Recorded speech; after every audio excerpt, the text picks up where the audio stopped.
Over the past few years, I have been shown so many things. And one of the things that I have been shown is how I had been so unprotected. I was so open, even when I was doing what I thought was my best to protect myself. I got revealed to me all those open spots, all those times that I decided to not do spell work, all those times that I decided not to participate in my rituals or to do certain things.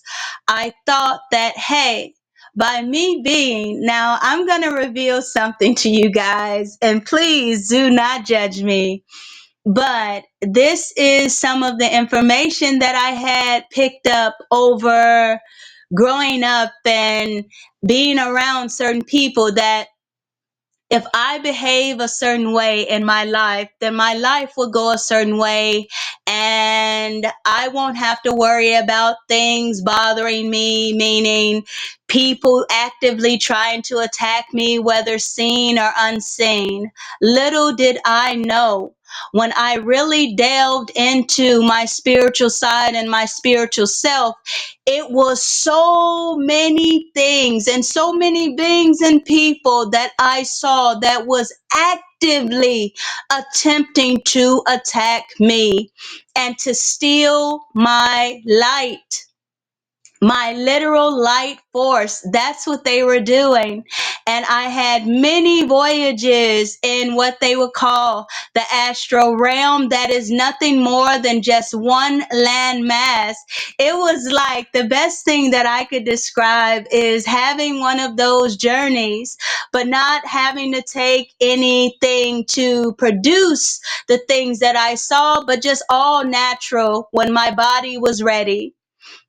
And so it was just like that Ebenezer Scrooge thing, but it wasn't because I had been mean or bad, but that was the stages of me being able to see different type of components of the stages of my life, that I was open and unprotected, and how this person was taking advantage of me and that person was taking advantage of me.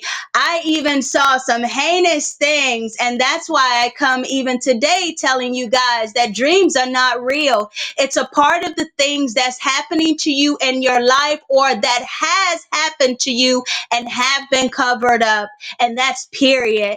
And when my spiritual self came to me to break that stuff down, it was so overwhelming, you guys. Like, it was tremendously overwhelming, because I thought I was protected for the most part. I thought it was nothing else that I needed to do.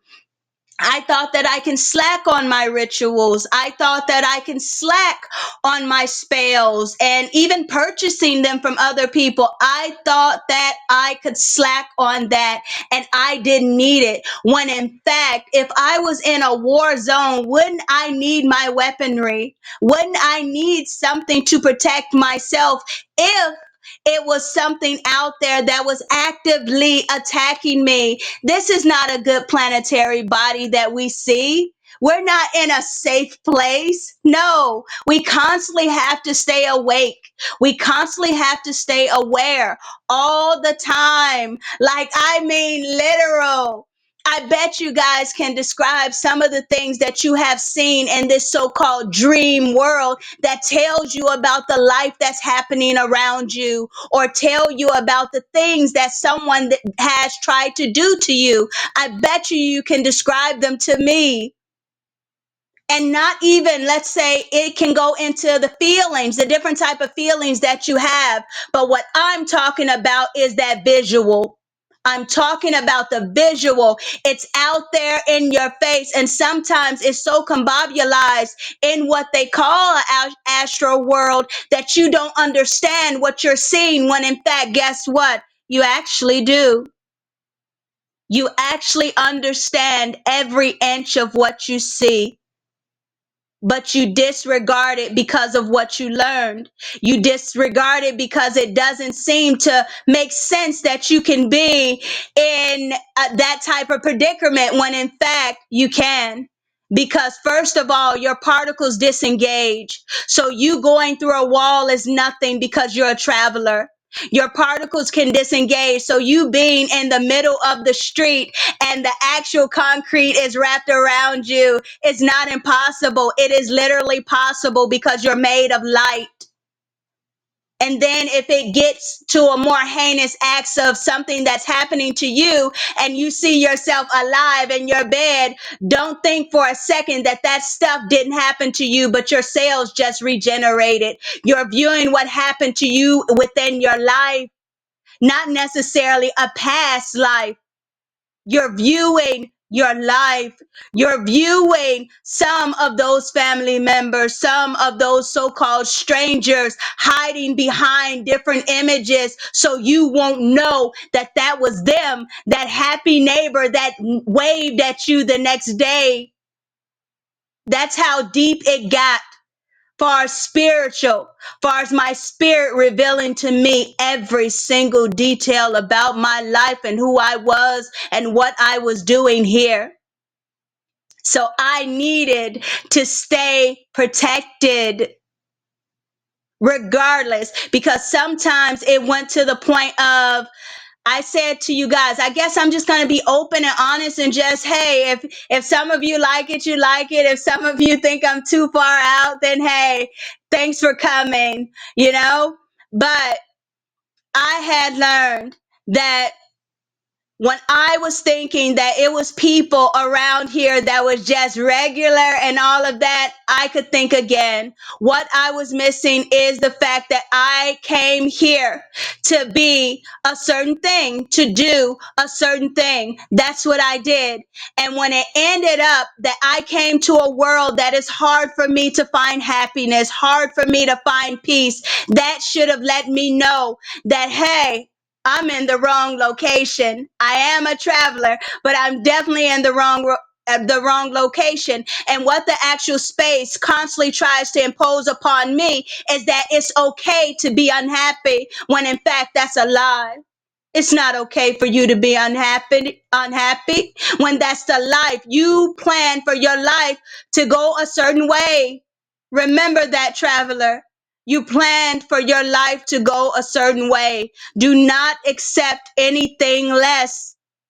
You did not plan to cry as many days as you cried. You did not plan to have those down, really dark thoughts. You did not plan that for yourself. You plan to smile and be joyful every single moment. That's what you planned. Never to be depressed. So if you find yourself depressed, that is not what you planned. And I say to you, grab your protection. Protect yourself. Follow your intuition. And then if your intuition seems to be guiding you to somewhere else, then take a moment and just follow your first thinking, your thoughts. Weed out all the other connectedness that is trying to vie for your attention and trying to get you to do things that you don't want to. One of the main things you need to do is to protect yourself. I'm so into that hey, they talk about this Halloween, but hey, that Halloween stuff is pretty much every day. I don't just protect myself throughout just the 30 days. I protect myself every single moment that I'm here. But I put extra touches on it, right? Because other thoughts and everything else is really honing in October. So I'm doing a major ritual, and I've told all my clients and everything else about this ritual. I have started to prep 30 days before, 31 days before the 31st. That's what I have done. And I let all my clients know. So it's been so many that's participating. And if you feel like that's something that you need, then contact me and I will definitely reply back to you with that information. So I always stay protected. And like I said, I did not know. I really did not know, you guys, how unprotected I was for at least, I'm going to say this, for at least a good 30 something years. I was so open, and I could not understand why the things was happening to me. It was so many things that was continuously happening to me. And like I said, my spirit, my traveler's form, my traveler's body showed me all the open points that I had left open. And you better believe, you guys, I sealed them up. I did. And that's the message for you guys today. Protect yourself. I know it feels like it's unfair that you have to do all these things to stay guarded and protect yourself. But when you leave this life, that's when you can rest. Until then, stay protected.